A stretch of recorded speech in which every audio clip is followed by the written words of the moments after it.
जोहार, नमस्कार। बीच बहस में आज हम बात करेंगे साइबर क्राइम पर।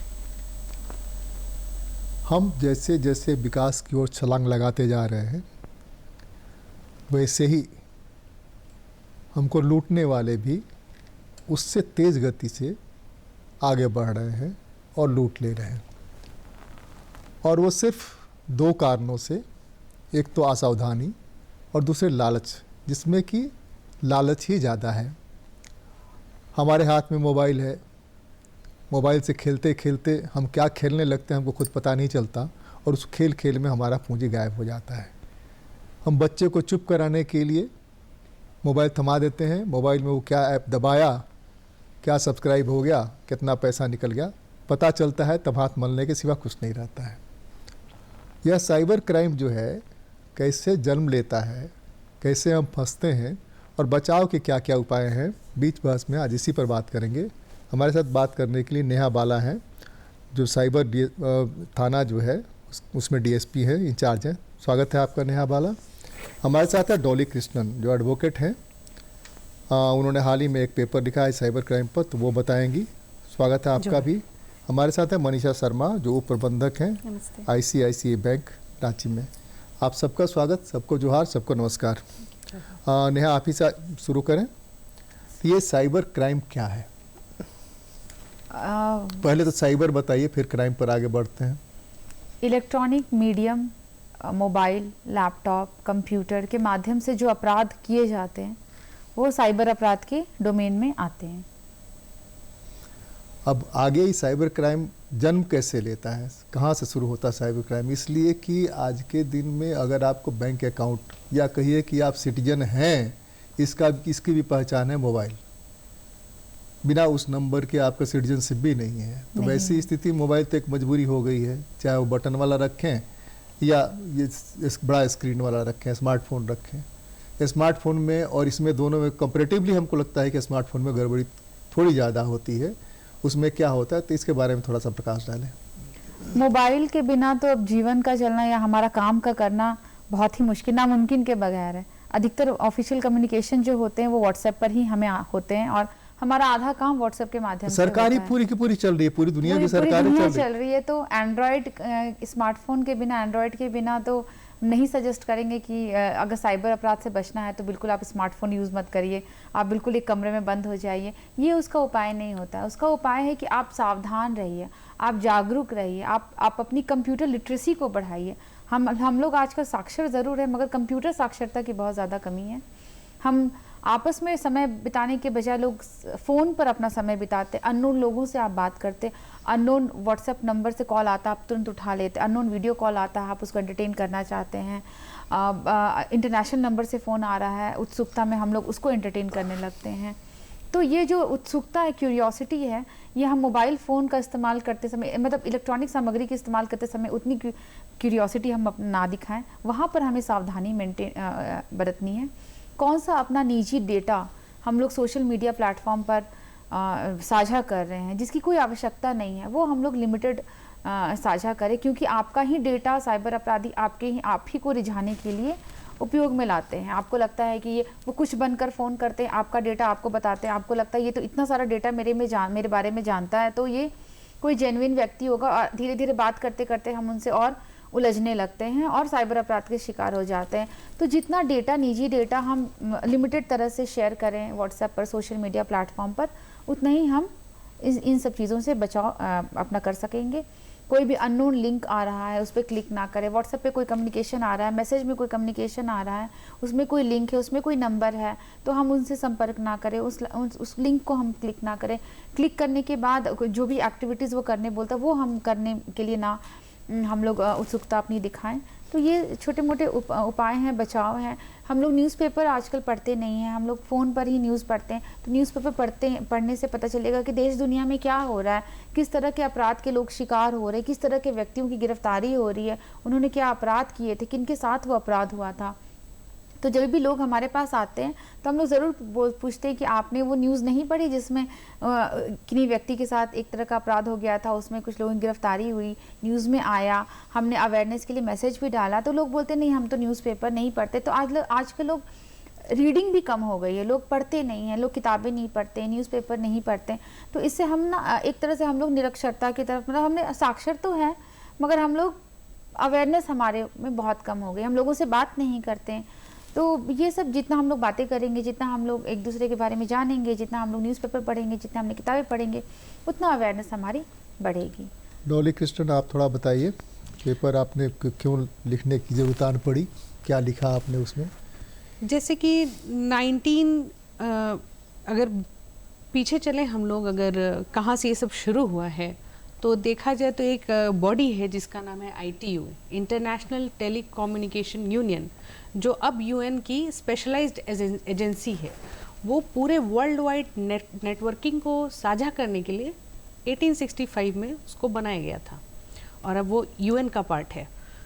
तो जब इंटरनेट रिवॉल्यूशन हुआ और पब्लिक डोमेन में इंटरनेट ओपन हुआ, दैट इज़ 1990s में जब ये सारी चीज़ें हुई, तो उसके साथ कुछ चैलेंजेस आए, क्रीप इन हुआ, जैसे कि अनऑथराइज्ड एक्सेस, पर्सनल डेटा पे भी लोग देखने लगे, हैकिंग करना शुरू कर दिए। तो ये चीज़ें जब शुरू होने लगी और जैसे जैसे कंप्यूटर का इवोल्यूशन हुआ और जैसे जैसे पब्लिक एक्सेस, पब्लिक डोमेन में ये सारी चीज़ें होने लगी, तब हम लोग देखते हैं कि बहुत सारे चैलेंजेस भी फेस करना शुरू कर गए हम लोग।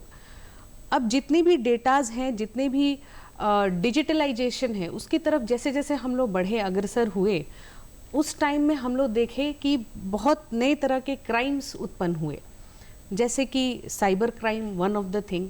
इसमें रैंसमवेयर, ट्रोजन और इस तरीके की चीज़ें काफ़ी आम हो गई 2011 के बाद से। कहा जाए, देखा जाए तो 2000 के बाद से ही ये बहुत ज़्यादा एविडेंट होने लगा। तो इसको टैकल करने के लिए लोग फंसते ही जा रहे थे, कॉल्स उनको आ रही हैं, साइबर फ्रॉड हो रहा है, तो किसको रिपोर्ट करें। लॉ में एक बहुत इंटरेस्टिंग फैक्ट ये है कि जो क्राइम पहले कभी हुआ नहीं है, अगर नए टाइप का क्राइम है और उसके लिए कोई लॉ नहीं बना हुआ है, तो आप उस पर्सन को एग्जीक्यूट नहीं कर सकते। तो साइबर क्राइम, इंटरनेट यूसेज बिल्कुल ही एक नई चीज़ थी, तो उसमें लोग जिनके साथ फ्रॉड हो जाता था वो कहाँ जाएं, तो ये भी लोगों को मालूम नहीं था।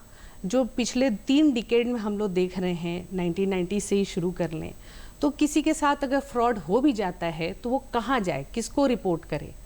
तो ये सब कुछ बहुत ज़्यादा इंटरेस्टिंग विषय था और हम लोग ने देखा 2000 से 2001-2000 से स्टार्ट करिए तो बहुत ये फ्रॉड बढ़ने लगा और बहुत लोग इसके चपेट में आए। लाखों लाख रुपए गरीबों के लूट लिए गए साइबर फ्रॉड के द्वारा, हैकिंग के द्वारा। तो ये काफ़ी इंटरेस्टिंग विषय लगा मुझे, इसलिए मैंने इसको अपने लॉ के फर्स्ट ईयर में इसको मैंने इस टॉपिक पे रिसर्च पेपर लिखने के लिए सोचा। तो इसमें हमने सबसे पहले डिफाइन किया कि ये साइबर स्पेस क्या है, कोई भी लॉ कब कहाँ पे लागू हो सकता है, उसके लिए एक टेरिटरी डिफाइन होनी चाहिए, सबसे मुख्य बात।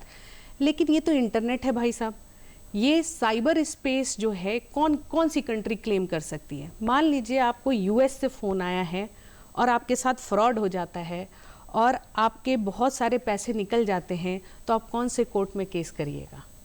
ये सब सवाल, इसके जवाब क्या रहेंगे। तो ये सब पे हम लोग ने विचार किया और हमने अपना डेटा कलेक्शन स्टार्ट किया और हमने इस पेपर को साझा किया। तो सबसे पहले तो साइबर स्पेस में कंट्रीज़ अभी डिसाइड नहीं कर पा रही है, या ITU के लिए भी चैलेंज रह रहा है कि हम अपना साइबर स्पेस कैसे क्लेम करें, क्योंकि ऐसा तो नहीं है कोई ऐप जो US बनाया है वो भारत में भी चल रहा है, जैसे व्हाट्सएप है ना। तो उसमें हम लोग, अगर उसमें हमारे साथ क्राइम हो जाता है तो हम कहाँ पे रिलीफ लेने के लिए पहुँचेंगे। ये सब कुछ मुख्य चीज़ें दावपेच है लॉ के लिए, तो वो भी कंट्रीज़ आपस में डिसाइड नहीं कर पा रही है। इसी पे बहुत सारी संगोष्ठी हो रही है, लगातार ITU के द्वारा, UN के द्वारा किया जा रहा है, जिससे लोग समझ पा रहे, कंट्रीज़ भी समझ रही है कि ये फ्रॉड निरंतर बढ़ते ही जा रहा है। ये जो हैकिंग की प्रक्रिया है इसको रोका कैसे जाए। अब रैंसमवेयर या डिजिटल अरेस्ट की समस्या है। आपने कोई लैपटॉप में अपना काम का लिंक खोला, आपके बैंक का ही काम है, अरेस्ट करेंगे बाद में, हाँ, यही अरेस्ट करेंगे, लेकिन थोड़ा सा रुक करके आगे। आपके यहाँ मनीषा शर्मा, किस तरह के केस आप लोगों के पास आए हैं जो आपने हैंडल किया है, और कैसे पुलिस से मिल करके या 193 हमारे यहाँ बहुत सारे साइबर क्राइम के रिपोर्ट्स आते हैं। एक्चुअली क्या होता है ना कि बहुत सारे लोग जो क्राइम होते हैं वो देखते हैं कि जो भी कस्टमर्स है वो मतलब अवेयरनेस है कि नहीं। अगर बहुत सारे फ़ोन्स आते हैं कि सर मैं आपका बैंक से थोड़ा सा हम आपको मदद करें। एक आप क्रेडिट कार्ड देती हैं, क्रेडिट कार्ड का भी इस्तेमाल कैसे कैसे करना है, क्या करना है नहीं करना है, क्या बताती हैं नहीं बताती हैं, वो तो अभी आप बताएंगे हमको कस्टमर को क्या बताती हैं। उसमें क्रेडिट कार्ड से कितना होता है, सामान डेबिट कार्ड जो है डेबिट कार्ड से क्या होता है, और दोनों के अलावा जो मोबाइल है मोबाइल से क्या होता है। देखिए क्रेडिट कार्ड से क्या होता है ना कि आप कभी भी किसी भी अननोन लिंक में अगर क्लिक कर रहे हो, फॉर एग्जांपल कि हम आजकल गूगल से फ़ोन नंबर निकालते हैं कि मैंने किसी का नंबर निकाल रहा है, बट गूगल में कोई भी फ़ोन नंबर निकलता नहीं, वो सारे फ्रॉड्स के नंबर होते हैं। वहाँ से आप कॉल करोगे तो उन्होंने कहा है कि मैं एक लिंक भेज रहा हूँ, आप उसमें लिंक में क्लिक करो। जैसे आप लिंक क्लिक करते हो, जितने आपके अकाउंट्स में जितने अकाउंट्स है, जितने कार्ड्स है, वो सारे हैक कर लेते हैं और फिर वो आपके सारे भी जितने बैलेंसेस है वो नील हो जाते हैं। तो हम बस यही कस्टमर को बोलते हैं कि आप कोई लिंक या किसी में क्लिक मत करो या किसी फ़ोन पे एंटरटेन मत करो, क्योंकि बैंकर्स कभी भी किसी को फ़ोन से इन्फॉर्मेशन कभी भी नहीं मांगते कि आप मुझे पैन नंबर दे दो या मुझे आधार नंबर दे दो, क्योंकि बैंकर्स के पास सारा कुछ आपके अकाउंट का अपडेटेड रहता है। तो इसलिए हम कस्टमर्स लोग को ये अवॉइड करते हैं कि कभी भी किसी पे कॉल पे एंटरटेन मत करो या कोई लिंक में क्लिक मत करो। नहीं, आप तीनों के लिए यह कह देना आसान है, लेकिन जिस ढंग से फ़ोन आता है कि आपका KYC जो है ख़त्म हो गया है, नहीं आएगा तो कल से आपका अकाउंट फ्रीज हो जाएगा, तो घबरा जाता है। अब आपके पास दूसरा नंबर है ना, दूसरा नंबर से बताइए हम आपको करके देते हैं। तो पढ़े लिखे लोग, समझदार लोग भी इसमें फंस जाते हैं। सिर्फ वही लोग जो यहाँ शायद प्रोग्राम कर रहे हैं उन लोगों को ये बात समझ में आ गई होगी, तो वो लोग नहीं करते हैं। तो वहाँ कस्टमर को किस ढंग से ज़्यादा सर KYC के लिए हमेशा KYC के लिए कभी भी लिंक में क्लिक हम नहीं करवाते। KYC में आप जब भी आप तो नहीं कराती हैं। हाँ। हम ये कह रहे हैं कि पढ़ने के बावजूद जो अनपढ़ता है उसका तो कोई उपाय नहीं ना है। Yes sir. तो उस अनपढ़ता को हमको अवेयर करना, ये बताइए कैसे करें। हाँ, बस यही है ना कि मतलब जैसे मैम ने कहा कि हम पढ़ नहीं रहे हैं, हम जान नहीं पा रहे कि हमें करना क्या है।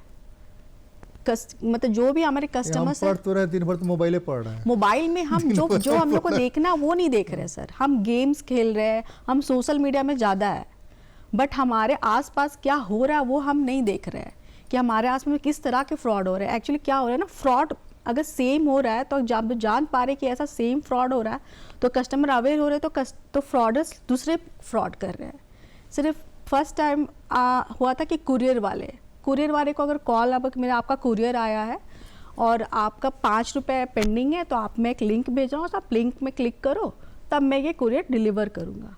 तो ऐसा कोई रूल्स नहीं होते कि आपका कोई 5 रुपीज़ पेंडिंग है या आप उसमें क्लिक करो।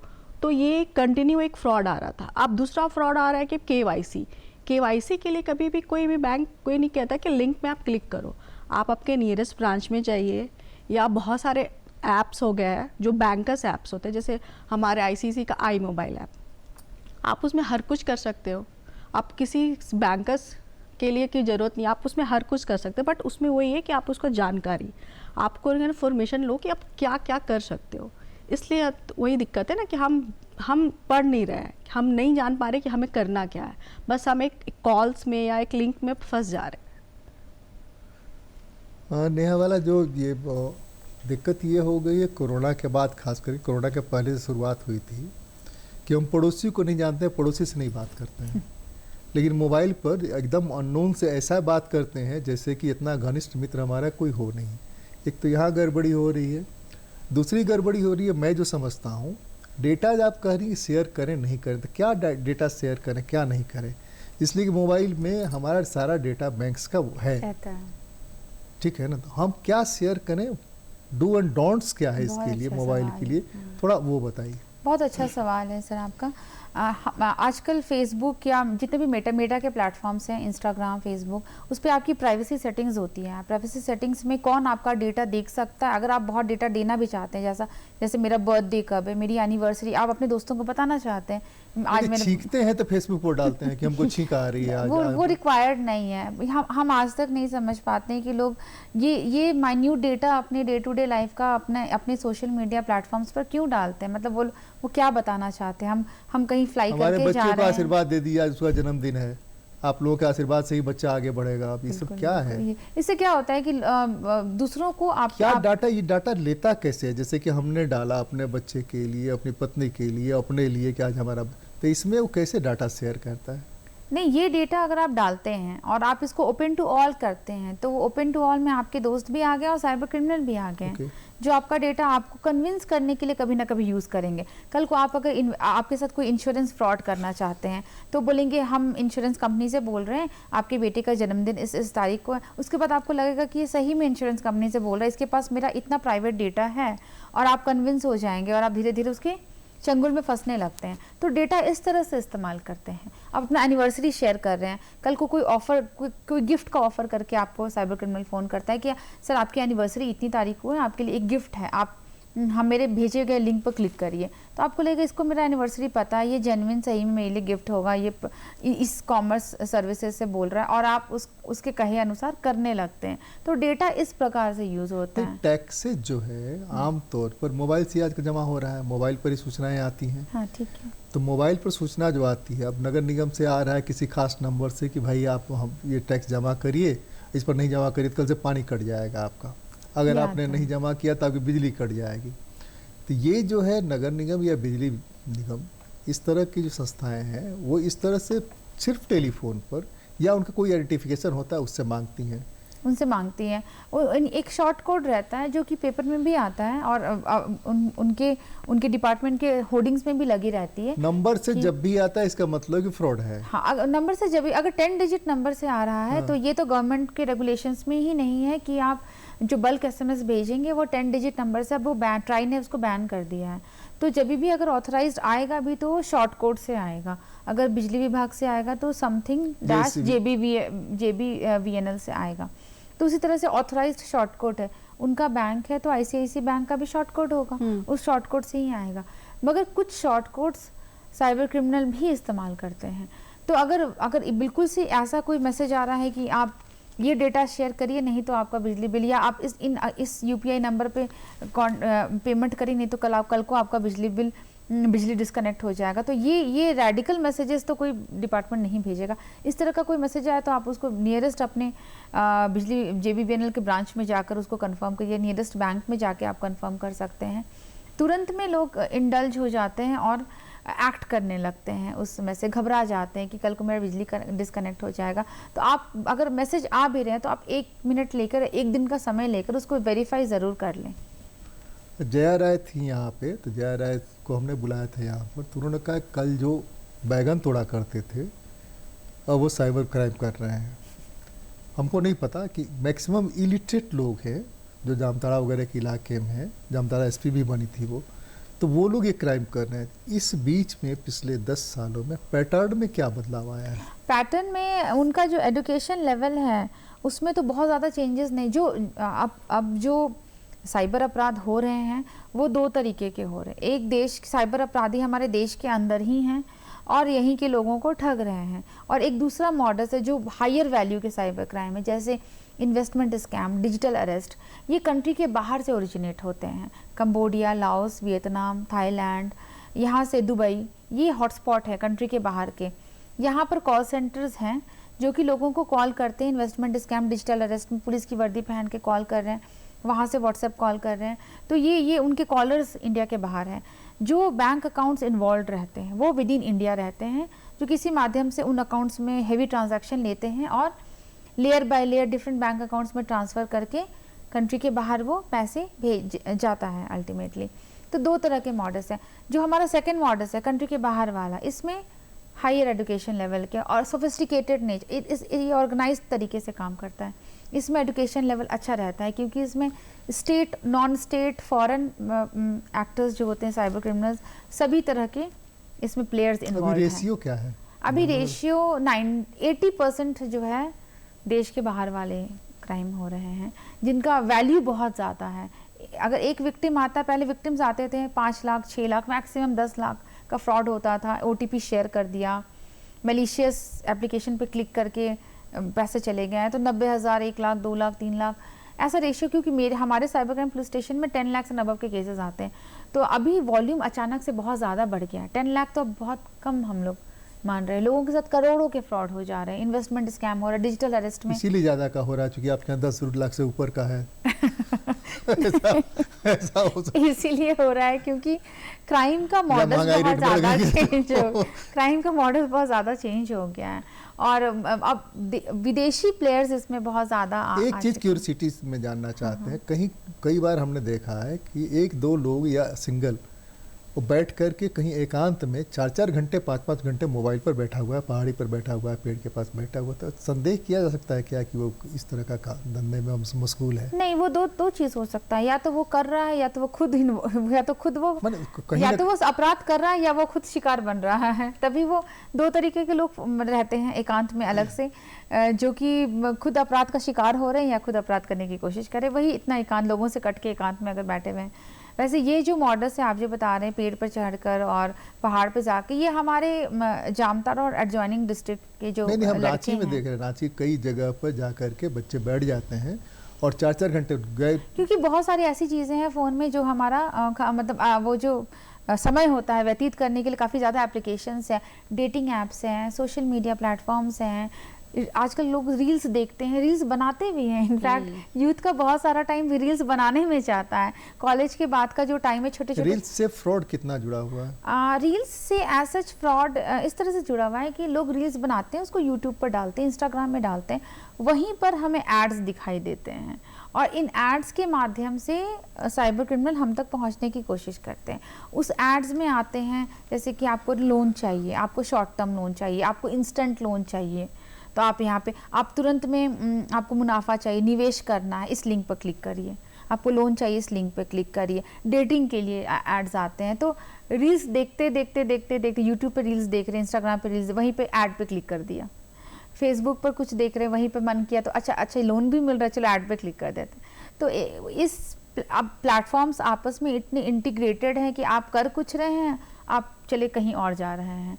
लोगों का फोकस नहीं होता है कि हम आखिर कर क्या रहे हैं, तो इस तरह से। हाँ डॉली, थोड़ा आप बताइए कि आपके अनुभव में, आपके मित्रों में कोई इस तरह की घटना घटी है क्या? हाँ, बिल्कुल घटी है। बताएं। इसमें साइबर अरेस्ट का उनका केस था, जिसमें उनका लैपटॉप जो था, वो काम कर रहे थे। अगेन इन्वेस्टमेंट, एडवोकेट होने का फायदा, तुरंत उन्होंने केस खोज लिया अपना प्रैक्टिस करने के लिए। चलिए बताइए। तो उसमें इन्वेस्टमेंट बैंकिंग से ही रिलेटेड था, शेयर मार्केट और ये सब। आजकल बहुत सारी कंपनीज छोटे छोटे बन गए हैं जिनमें वो कहते हैं कि आपको हम लोग ट्रेडिंग टिप्स देंगे, आपको हम बताएंगे कि किस म्यूचुअल फंड में आपको इन्वेस्ट करना है, किस में पैसे लगाने चाहिए। और आजकल का यूथ जो है इतना अनएम्प्लॉयमेंट या फिर क्विक कैश के लिए भी ये काम करना शुरू कर दिए। तो उसमें एक सज्जन के साथ ये घटना घटित हुई। तो डिजिटल अरेस्ट उनके लैपटॉप में ही, मतलब उन्होंने वो लिंक को क्लिक किया और डिजिटल अरेस्ट हुआ। और एक तरह से इसको रैंसमवेयर की कैटेगरी में रखा जाता है कि आपके लैपटॉप को हमने लॉक कर दिया है। तो वो पहले ये इस तरह का खबर नहीं पढ़े थे या नहीं जानकारी थी कि डिजिटल अरेस्ट नाम का कोई चीज़? आइडिया था उन्हें, लेकिन होता है ना, जब तक हमारे साथ हो नहीं, हमें उतना समझ नहीं आता। लोगों को मालूम है, बहुत सारी जानकारियाँ प्रिवेल कर रही हैं। रील्स के भी माध्यम से मतलब लोगों को जानकारी मिल रही है। बहुत लोग इस पे भी रील्स बनाते हैं कि साइबर क्राइम से आप कैसे बच सकते हैं। साइबर क्राइम के डूज एंड डोंट्स भी रील्स में बना के कुछ यूथ भी डाल रहे हैं। वो भी एक अच्छा मेथड है जो यूथ में प्रचलित है, उसी के थ्रू अवेयरनेस भी क्रिएट करना एक अच्छी बात है। तो फिर भी लोग जो है थोड़े से केयरलेसली लिंक्स पे क्लिक हो ही जाता है।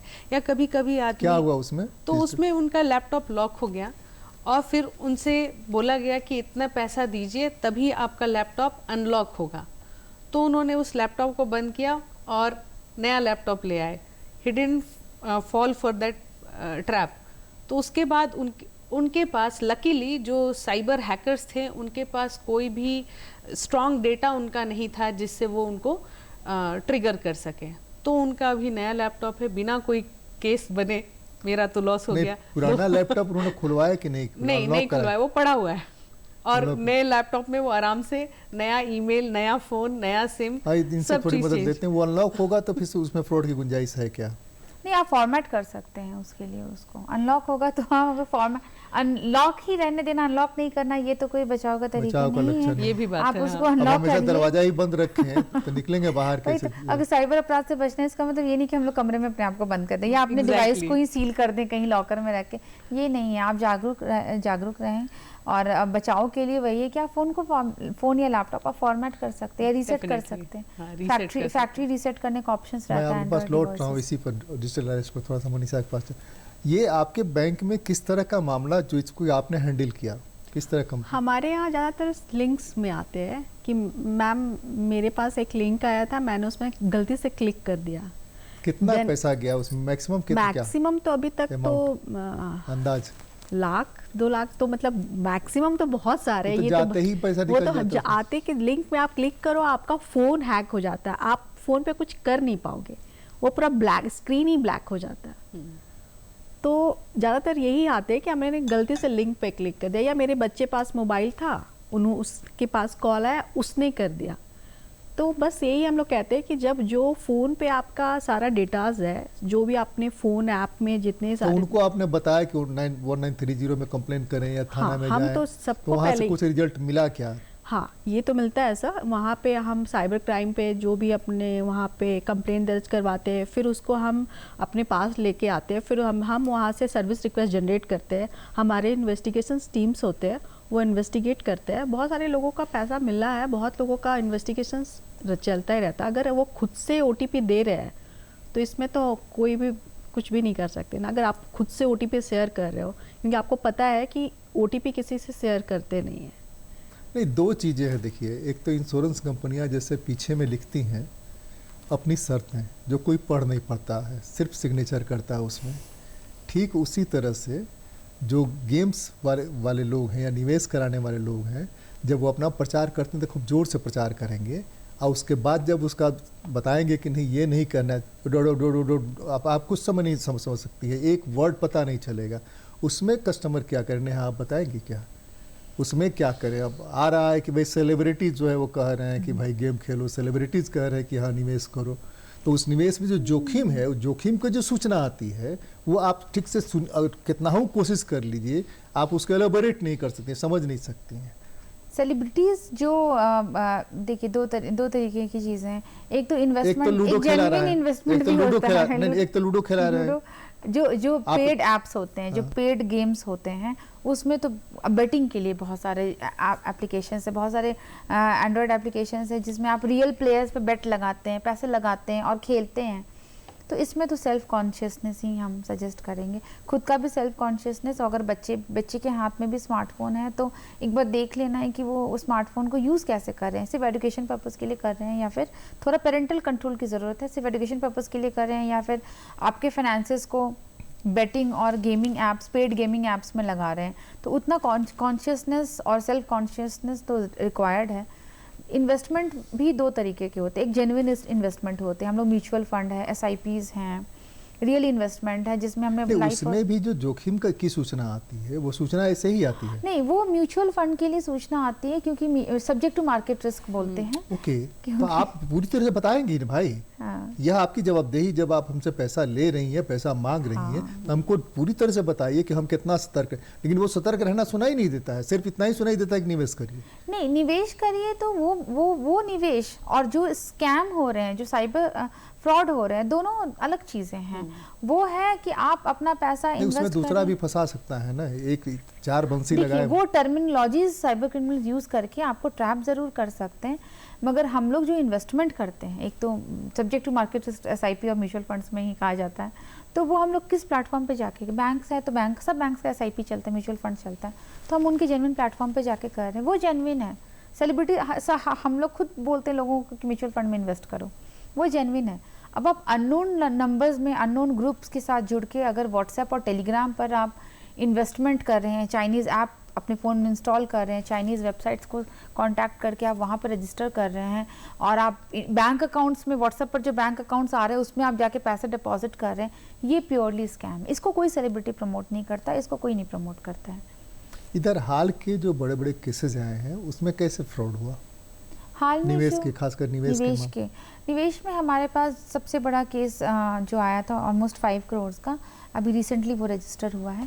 उसमें विक्टिम को सबसे पहले एक व्हाट्सएप नंबर से कॉल आता है और उसको एक व्हाट्सएप ग्रुप में जोड़ दिया जाता है। एक तो ये है कि व्हाट्सएप से अननोन नंबर से कॉल आता है तो आप उसको उठाए ही नहीं, पिक नहीं करें। आप पिक करिए मगर आप बहुत ज़्यादा एंटरटेन नहीं कर मत सकते। कभी कभी हमारे फ्रेंड्स रिलेटिव भी अननोन नंबर से कॉल कर सकते हैं, तो आप उठाइए। अगर अननोन नंबर इंटरनेशनल नंबर है तो आप बिल्कुल नहीं उठाइए। इंटरनेशनल का मतलब क्या है? 10 के अलावा इंटरनेशनल +91 के अलावा अगर आपके पास कुछ आ रहा है तो आजकल साइबर क्रिमिनल भी +91 से, इंडिया के बाहर से भी +91 से फोन करते हैं। तो ये दिक्कत है, मगर स्टिल नहीं, एक तो हो सकता है ना व्हाट्सएप से अगर कॉल आ रहा है तो उस कॉल को आप ड्रॉप कर दीजिए। आप सामान्य कॉल से कॉल करके देखिए कि वो जेन्युइन है कि नहीं जेन्युइन है, उसके बाद आप कर सकते हैं। हाँ, बातचीत कर बहुत सारे ऐसे भी लोग होते हैं, जेन्युइन भी लोग होते हैं जो कि व्हाट्सएप पर अलग नंबर और कॉलिंग के लिए अलग नंबर यूज़ कर रहे हैं। तो आप बिल्कुल ही अगर कॉल नहीं उठाइएगा तो फिर तो हो सकता है कि ज़रूरी कम्युनिकेशन मिस हो जाए।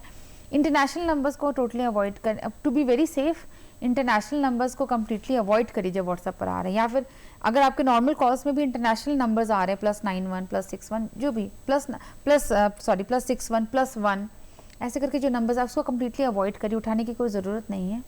और अगर व्हाट्सएप नंबर से आप +91 वाले नंबर से आप व्हाट्सएप कॉल उठा भी लेते हैं तो अगर वो आपको कुछ इन्वेस्टमेंट के नाम पर आपको किसी अननोन व्हाट्सएप ग्रुप में जोड़ने की बात कर रहे हैं तो उसको आप तुरंत डिस्कनेक्ट कर दीजिए। आप number report spam and block कर सकते हैं, व्हाट्सएप पे ऑप्शन रहता है।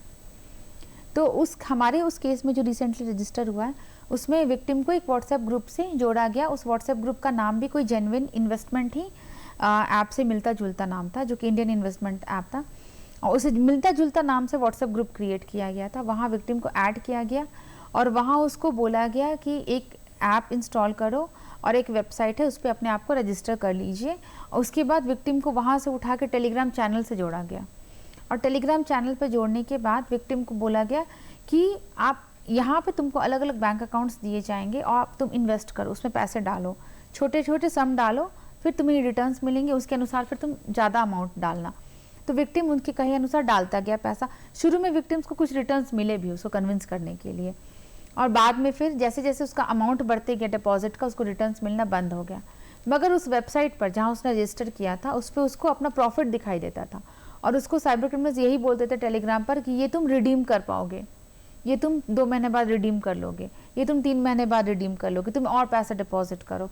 तो ऐसे कहते कहते कहते कहते कुल 5 करोड़ पैसे उसने डिपॉजिट कर दिए। उनको मिला कुछ नहीं, कुछ 5-10 हज़ार उनको रिटर्न शुरू में मिले होंगे बस। जब हमने उन एप्लीकेशंस और उस वेबसाइट को टेस्ट किया तो सभी चाइनीज़ सर्वर पर होस्टेड हमें पाए गए। कितना गुंजाइश है वापसी की? और जो व्हाट्सएप नंबर से कम्युनिकेशन और टेलीग्राम से जो उनको कम्युनिकेशन आ रहा था, हमने सबका आईपी और नंबर जब लोकेट किया तो सभी कंबोडिया, लाओस से ओरिजिनेट कर रहे थे।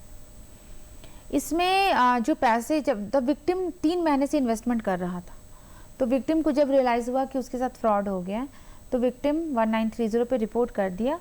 और 1930 में रिपोर्ट करने के बाद रियलाइज़ हुआ कि करीब 50 से अधिक बैंक अकाउंट्स में उसके पैसे डिस्ट्रीब्यूट हो चुके थे, एक के बाद दूसरे, दूसरे के बाद तीसरे।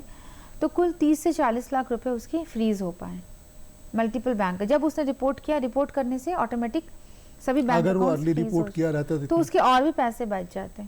ऐसे बहुत सारे एग्जाम्पल्स जहाँ विक्टिम ने 2 या 3 दिन में रिपोर्ट किया 1930 पर और उसके काफ़ी पैसे फ्रीज हो गए। फिर कोर्ट ऑर्डर से वो पैसे हम लोग विक्टिम के अकाउंट में रिवर्स करवा देते हैं। आप बताइए, आपके पास केसेस किस तरह के आते हैं? मैंने कोर्ट में खास करके साइबर क्राइम से जुड़े हुए जो केसेस आते हैं, क्या स्थिति है उनकी? जैसे ये इन्वेस्टमेंट से तो रिलेटेड नहीं, साइबर बुलिंग की केस बहुत ज़्यादा है।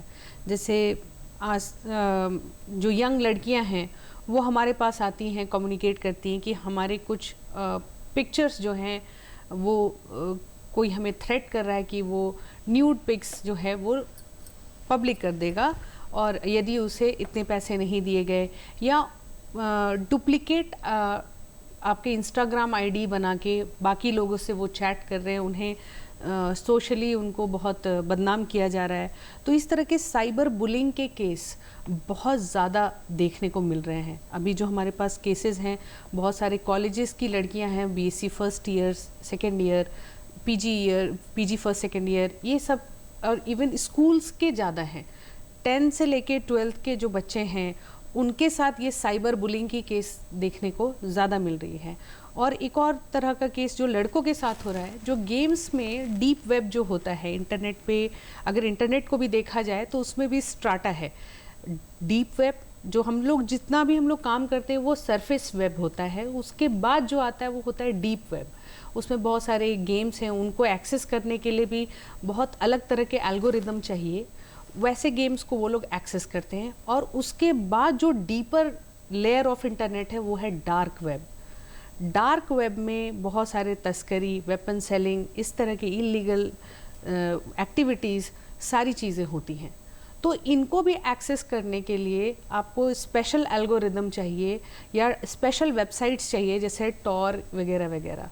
तो आपने सुना होगा कि कोई गेम की मदद से, जैसे ब्लू व्हेल एक गेम था कुछ साल पहले था, जिसमें बहुत सारे स्कूली बच्चे उसको खेलते थे, जिसमें उनको इंस्ट्रक्शन मिलता था कि अपने गले में फंदे लगाइए। हमारे पड़ोस का एक लड़का इसी में जान दे दिया।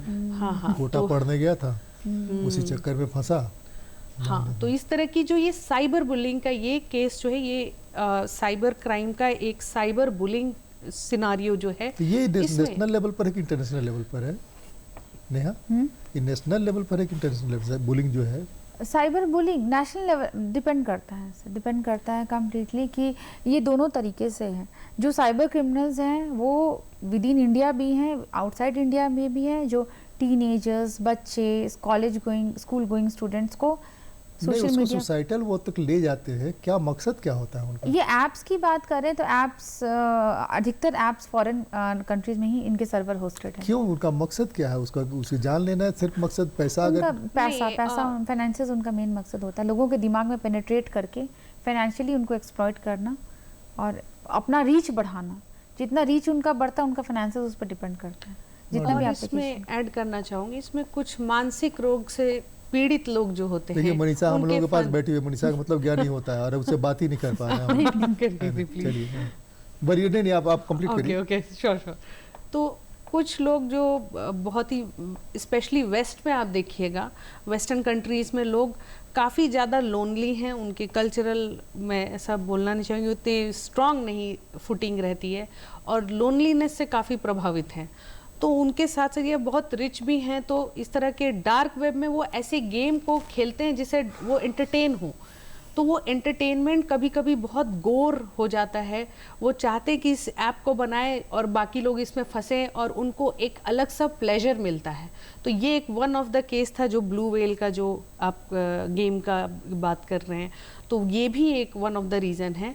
और दूसरा है फाइनेंसेस। तो ये दोनों ही चीज़ हम लोग को अपने स्टडीज़ में देखने को मिला। एक नया जो लोकल स्कैम्स आजकल जो बहुत ज़्यादा एविडेंट हो रहा है, स्पेशली रांची में देखने को मिल रहा है। जैसे हम लोग नॉर्मल पार्सल ऑर्डर करते हैं मिंत्रा से, फ्लिपकार्ट से या मीशो या कोई भी वेबसाइट से, और डिलीवरी बॉय आता है और हमसे OTP मांगता है और हम उसे OTP दे देते हैं, हमारा पैकेज हमको मिल जाता है। आजकल ये जो डिलीवरी बॉयज़ हैं ये भी आपसे OTP मांग रहे हैं, ये कोई और चीज़ के लिए OTP मांग रहे हैं और आपके साथ साइबर फ्रॉड हो रहा है। इस तरह की ये कैसे चेक करें? नेहा आपके पास सवाल ये रहेगा, अभी थोड़ा सा इसको रोक करके आगे बढ़ेंगे। हाँ चलिए, आप कंप्लीट करिए। मतलब इस तरह के केसेस अभी हमें लास्ट 15 to 20 डेज में देखने को मिला है कि बहुत सारे लोग जो है हमें ये रिपोर्ट कर रहे हैं कि हमें डिलीवरी बॉय OTP मांगा, हमने OTP पे क्लिक किया, उस टाइम फिर वो OTP मांग के वो चला जाता है, उसके बाद हमारा जो है बैंक से पैसा उड़ गया। तो ये भी एक नए टाइप का इवॉल्विंग साइबर क्राइम देखने को मिल रहा है। तो इस केस में भी हम लोग इसको प्रोसीड कर रहे हैं। जैसे IT एक्ट 2000 में आया, फिर अमेंड हुआ 2008 में, फिर 2023 में डेटा प्रोटेक्शन एक्ट है, वो सब के वो भी IPC से जुड़ के हम लोग 43A ये सब सेक्शंस में जाके इसको हम लोग कर सकते हैं। जो भी हमारे पास ट्रेसेस है उसको हम लोग यूज़ करके वी फाइल द रिपोर्ट। पर उम्मीद बहुत कम होती है पैसे वापस आने की, क्योंकि ये जो डिलीवरी बॉयज़ हैं इनको भी कैच करना मुश्किल होता है। वो रैंडम होते हैं और अब बहुत ही संगठित रूप से कंप्लेन तो करना ही चाहिए। हाँ, कंप्लेन तो होता है, लेकिन चाहे जो इंटरटेन हो जाए, कॉग्निजेंस हाँ, ले ले, पकड़ा भी जाए, हाँ, एक पकड़ा जाएगा तो 2 संभलेगा, 3 संभलेगा। डेफिनेटली लेकिन कुरियर जो है, जो कुरियर कंपनी है, लॉजिस्टिक्स कंपनी है, वो लोग अपने हाथ खड़े कर देती है, बोलते हैं हमारा कोई हाथ लेना खड़े देना कर नहीं सकते हैं ना, वो नहीं कर सकते हैं ना। हाँ, ये बात तो है। डिलीवरी बॉय ने हमको सामान Definitely. दिया, ओटीपी हमने उसको दिया और Definitely. वहां से गड़बड़ी हुई है तो वो तो जिम्मेवार होंगे ही। नहीं, हाँ। बट हमें एक मैसेजेस, जैसे जो भी ओटीपी आते हैं उसमें उसमें message रहता है। मैसेजेस हमें रीड करना होगा हाँ, कि उस किस रिगार्डिंग के लिए वो ओटीपी है। ओटीपी मैसेज आता है। हाँ, मैसेज में आता है कि उस किस मुझे तो नहीं रिगार्डिंग ध्यान के है लिए कि वो कभी ओटीपी ओटीपी है। हमसे मांगा गया और हमको मैसेज हाँ, आया बट वही उसके ना, साथ मैं मैसेज। हम देख नहीं, हम इतने बिजी शेड्यूल में हम ना नहीं वो बिजी पढ़ते शेड्यूल में नहीं नहीं। है।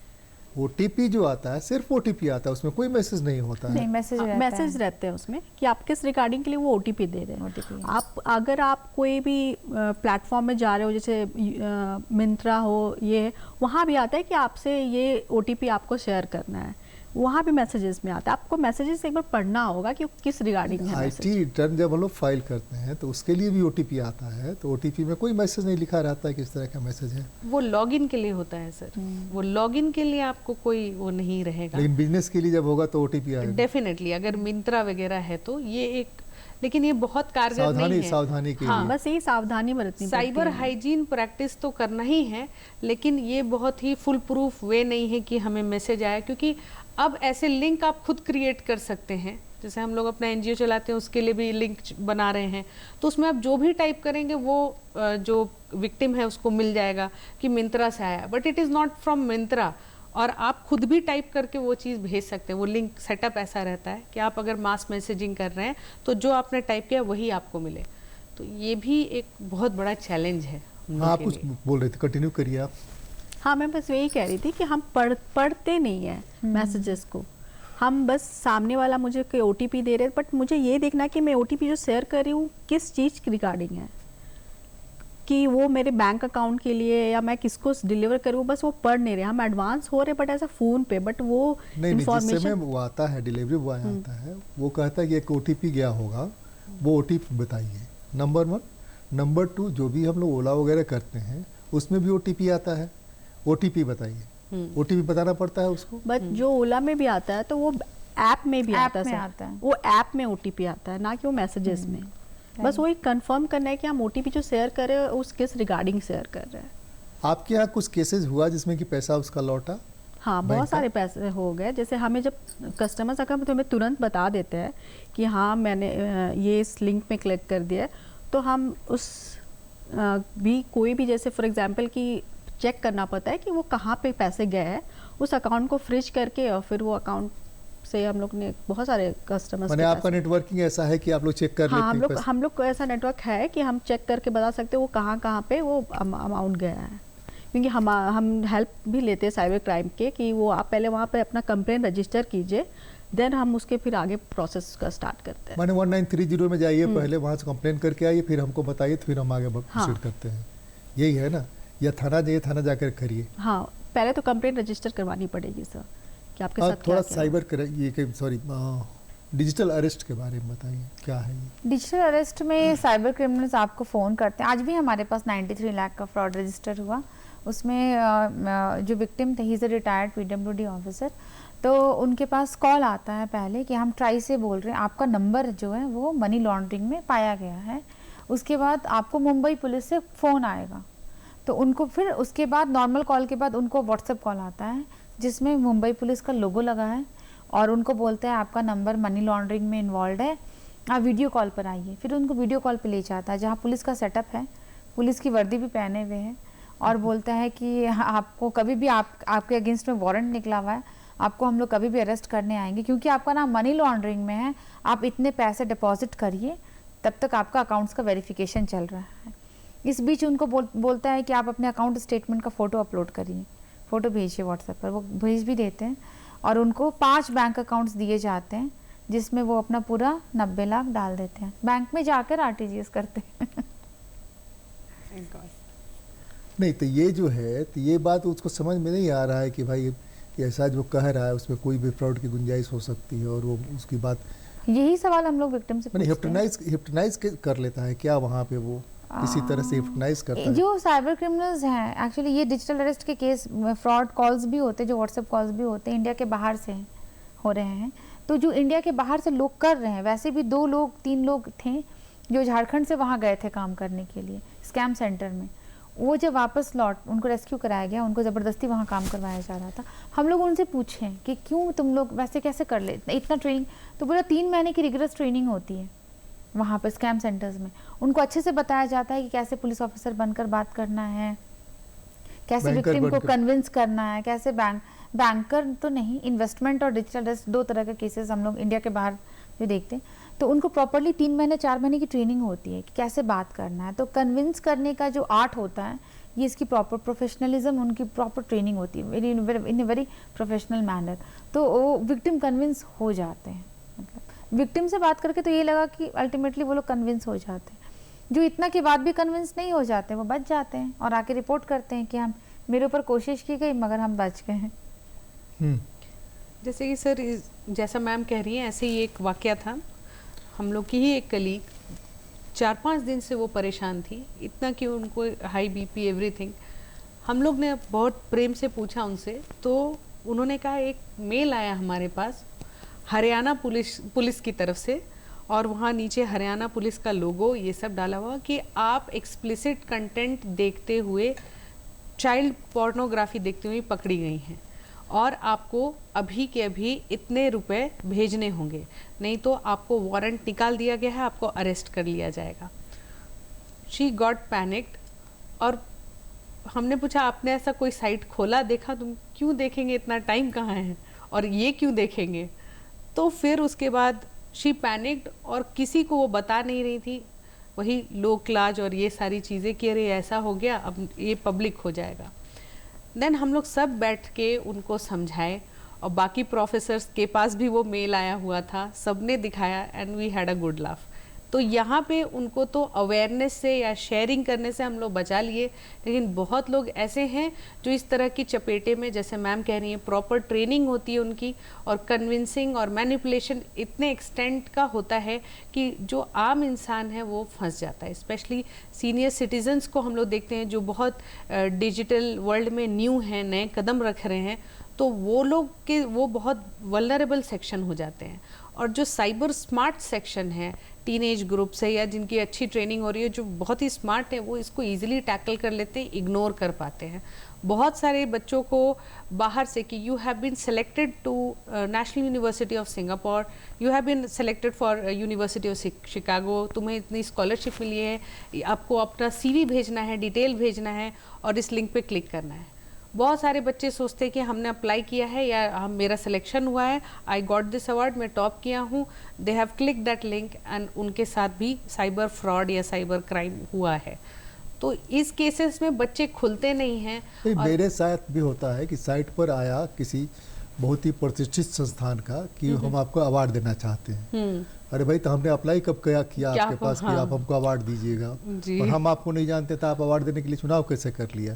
बिल्कुल इस तरह से। तो यहाँ सावधानी इतनी तो बरती जा सकती है कि भाई ये इतने कोई महान तो आप नहीं है, नहीं इस हाँ, महानता कि हमने कहीं अप्लाई नहीं किया तो फिर हमें किस नहीं, चीज के अप्लाई लिए करना वो? जरूरी नहीं है। बहुत सारे अवार्ड्स ऐसे हैं जिसके लिए अप्लाई करने की कोई जरूरत नहीं है, लेकिन वो पहले इंटीमेट करते हैं, बात करते हैं, बात करके भी समझ में आ जाता है कि वो कौन है, क्या है, नहीं है। चिट्ठी भेजेंगे, बात करेंगे, मोबाइल पर ही भेजेंगे, मेल भेजेंगे, मेल पर मेल से बात समझ में आई, लेकिन उसमें भी खतरा ये है कि रीडर्स डाइजेस्ट जैसे ये क्या नाम है, एस्टेब्लिश्ड मैगजीन के नाम से आता है कि आपको इतने के लिए वो चुना गया। अरे भाई, हमको क्यों चुन लिया? हम तो पढ़ते भी नहीं है, तो कैसे चुन लिया? तो ये सारी सतर्कता बरतने से शायद थोड़ी बात बन सकती है। डेफिनेटली सर, लेकिन सिर्फ उतने से बात बनती नहीं है, इसलिए कि हम चल रहे हैं तो हवा जो है ना, हवा में वायरस भी घूम रहा है। तो वायरस कब कहाँ हमको जकड़ करके जुकाम बना देगा, कोरोना लगा देगा, कोई ठिकाना नहीं है। तो कोरोना से बचने की सावधानी हम जितनी कर सकते थे 2 साल किए, आगे भी कर रहे हैं, तो वो सावधानी तो हम करके आगे निकल सकते हैं क्या? डेफिनेटली। रास्ते तो हम ही को ढूंढने हैं ना, अंततः रास्ता तो हम ही को ढूंढना है, चलना तो है, इसके बगैर नहीं रह सकते हैं। हम चाहे तब भी नहीं रह सकते हैं, इसलिए कि फोन में ही अकाउंट है हमारा, बिना उसके अकाउंट नहीं खुलेगा। बिल्कुल। इस फ़ोन के बगैर हम आईटी रिटर्न नहीं जमा कर सकते हैं, रिफंड नहीं ले सकते हैं, कुछ नहीं कर सकते हैं। अब तो उसके साथ क्या नाम है, वोटर आईडी कार्ड के साथ जुड़ गया तो वोट नहीं दे, वोट भी नहीं दे सकते। मैंने ये तो मस्ट हो गया ना कि इसके बगैर हमारा काम नहीं चल सकता बिल्कुल है। नहीं। बिल्कुल। पहले ये था कि जो डब्बा फ़ोन था, डब्बे फ़ोन में गुंजाइश थी। तो हम थोड़ा सा कंक्लूड करें नेहा वाला आप ही के साथ, कंक्लूड करें कि डू एंड डोंट्स बताइए आप हमको कि इस तरह की स्थितियां तो हैं कि मोबाइल सबके पास है और आने वाले दिनों में शायद ही कोई बच्चा जो मोबाइल हैंडल करता है उसके पास मोबाइल नहीं हो। तो मोबाइल हैंडल करने, कंप्यूटर हैंडल करने में डू एंड डोंट्स में क्या गुंजाइश हो सकती है और अगर हो गया तो क्या करना है? डूज में, डोंट्स में, पहले डोंट्स में जाते हैं। डोंट्स में सेल्फ कॉन्शियसनेस की ज़रूरत है। जैसे कि अभी डिस्कशंस में आया, कोई ओटीपी आ रहा है हमारे पास तो पढ़कर समझकर ही किसके साथ साझा कर रहे हैं उसमें मैसेज होगा, बगैर मैसेज के नहीं, बगैर मैसेज के नहीं आता। डिलीवरी बॉय अगर आ रहा है तो वो लिखा रहता है कि for the delivery of your product share this with the delivery boy, वो मैसेज में क्लियर रहता है। इंग्लिश में रहती है, हो सकता है बहुत लोगों को इसलिए भी परेशानी होती है। मैसेज खुद बाइलिंगुअल होना चाहिए जो ई कॉमर्स सर्विसेज से मैसेजेस आ रहे हैं। ये एक तो ओटीपी शेयरिंग की हो गई, दूसरा हमारा जो खुद का ऐप्स एप्लीकेशंस का जो यूसेज है हमारा और हमारे बच्चों का। तो बच्चे अगर स्मार्टफोन यूज़ करें, क्योंकि उसके बिना आजकल एजुकेशन भी पॉसिबल नहीं है, तो बच्चे अगर स्मार्टफोन यूज़ कर रहे हैं तो पेरेंटल कंट्रोल का फीचर आता है गूगल प्ले स्टोर में, आप उसको एनेबल कर सकते हैं और बच्चे कौन सा ऐप इंस्टॉल कर रहे हैं उस पर आप नियंत्रण रख सकते हैं।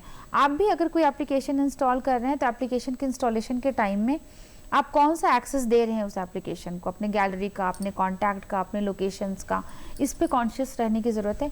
जिस ऐप का जो आवश्यकता है आप उसको उन्हीं चीज़ों का एक्सेस दीजिए। जैसे जोमेटो है तो उसको लोकेशन का एक्सेस चाहिए, उसको आपको आपकी फ़ोन की गैलरी का एक्सेस नहीं चाहिए, तो आप उसको फ़ोन की गैलरी का एक्सेस मत दीजिए। तो जो डेटा हम एप्लीकेशंस के साथ शेयर कर रहे हैं उस पर हमें कॉन्शियस रहने की ज़रूरत है। अगर आप इन सब सावधानियों के बावजूद अगर साइबर अपराध के शिकार हम हो जाते हैं तो इमिडिएटली 1930 पे आप कॉल करिए। फ़ोन, क्योंकि अपराध बहुत ज़्यादा बढ़ गया, तरह तरह के अपराध हो रहे हैं, फ़ोन लाइन बिजी आता है, लोगों की शिकायत रहती है, कॉल नहीं लगता है। उसके लिए आप www.cybercrime.gov.in पर रिपोर्ट करिए। आप अपने फ़ोन पर भी ये वेबसाइट खोल सकते हैं, अपने लैपटॉप पर भी, कंप्यूटर पर भी खोल सकते हैं। आप www.cybercrime.gov.in पर रिपोर्ट करिए और जिन अकाउंट्स में आपके पैसे गए हैं, जैसे ही आप रिपोर्ट्स करेंगे वो अकाउंट्स इमिडिएटली और वो पैसा इमिडिएटली फ्रीज़ हो जाता है और आपके पास वो फ्रीज़ का इन्फॉर्मेशन भी आता है कि आपने ये फ्रॉड रिपोर्ट किया, आपके साथ अगर 50,000 का फ्रॉड हो गया, आपके 40,000 has been put on hold. आप उस पैसे को अपने नियरेस्ट कोर्ट में जाके अपने अकाउंट में रिवर्स करवा सकते हैं बाय कोर्ट ऑर्डर। इसमें 2 या 3 दिन का समय बस लगता है और आपका पैसा आपके अकाउंट में बाय कोर्ट ऑर्डर आ जाता है। पहले एफआईआर की आवश्यकता थी फ्रीज्ड अमाउंट को आपके अकाउंट में लाने के लिए, अब एफआईआर की भी कोई आवश्यकता नहीं।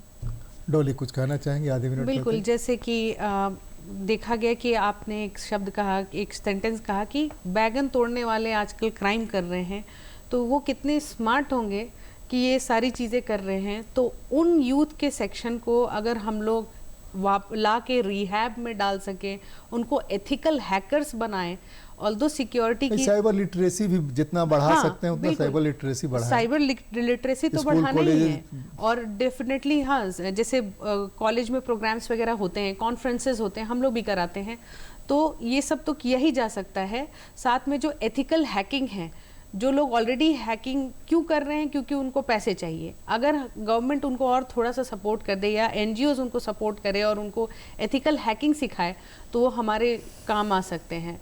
तीसरी बात है कि साइबर हाइजीन को समझना होगा। साइबर हाइजीन एक कॉन्सेप्ट है कि आप जब इंटरनेट का प्रयोग कर रहे हैं तो किन किन चीज़ों का ध्यान रखना है। डार्क वेब, डीप वेब से दूर रहना है। अननोन गेम्स जो साइबर बुलिंग को अट्रैक्ट कर रहे हैं उनसे बचना है।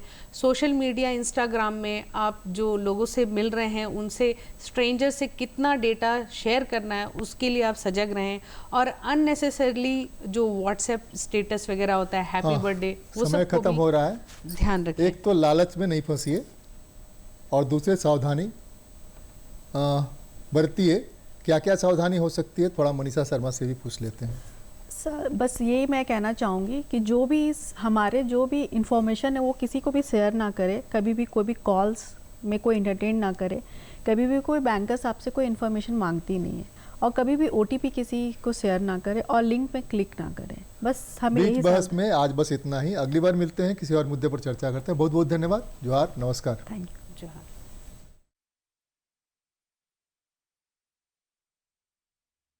फोटो खींच दो।